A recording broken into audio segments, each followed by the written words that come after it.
tous. Nous vivons tous avec le désir d'être heureux sur notre terre et dans notre vie. Mais la définition du bonheur peut être très variable. La Bible en donne elle-même plusieurs d'ailleurs.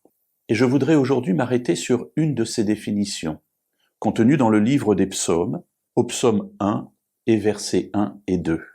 Heureux l'homme qui ne marche pas selon le conseil des méchants, qui ne s'arrête pas sur le chemin des pécheurs, et qui ne s'assied pas sur le banc des moqueurs, mais qui trouve son plaisir dans la loi de l'Éternel, et qui médite sa loi jour et nuit.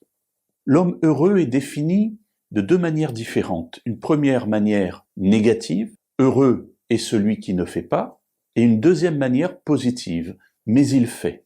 Dans la première partie, celui qui est heureux, c'est celui qui ne fait pas marcher avec les méchants, s'arrêter sur le chemin des pécheurs et s'asseoir sur le banc des moqueurs. Et vous remarquez qu'il y a une progression. D'abord, on marche avec, ensuite on s'arrête. Dans une situation où on va entamer les discussions, on va passer du temps avec la personne, et ensuite où on va s'asseoir sur le banc. On peut manger avec la personne, on peut passer du temps. Eh bien, celui qui est heureux, l'homme heureux, c'est celui qui ne fait pas ces choses-là. Et vous remarquez une autre chose, c'est que dans cette gradation, dans cette progression, eh bien, en fait, si on évite le premier élément, celui de marcher avec l'homme méchant, eh bien, on ne sera pas tenté de s'arrêter avec les pécheurs, ni de s'asseoir avec les moqueurs.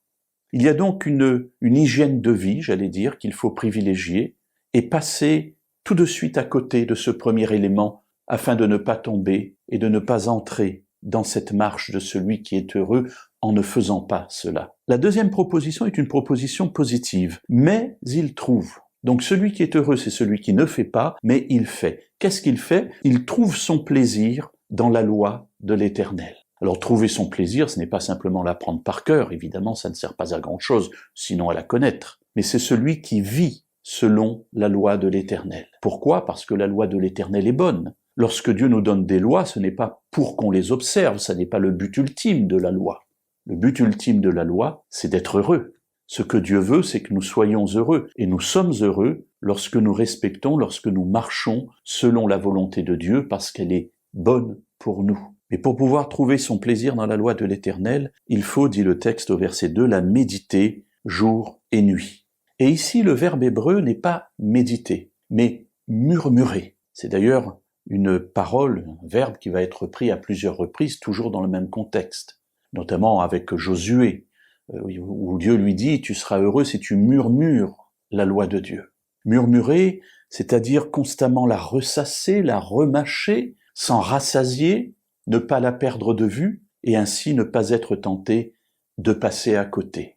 Alors mes amis, ceux qui sont heureux, ce sont ceux qui font ces deux choses. La première, ne pas entrer dans un cheminement qui nous amènera un jour à être assis avec les moqueurs. Et la deuxième, c'est prendre plaisir à lire la parole de Dieu et à être dans la loi de Dieu.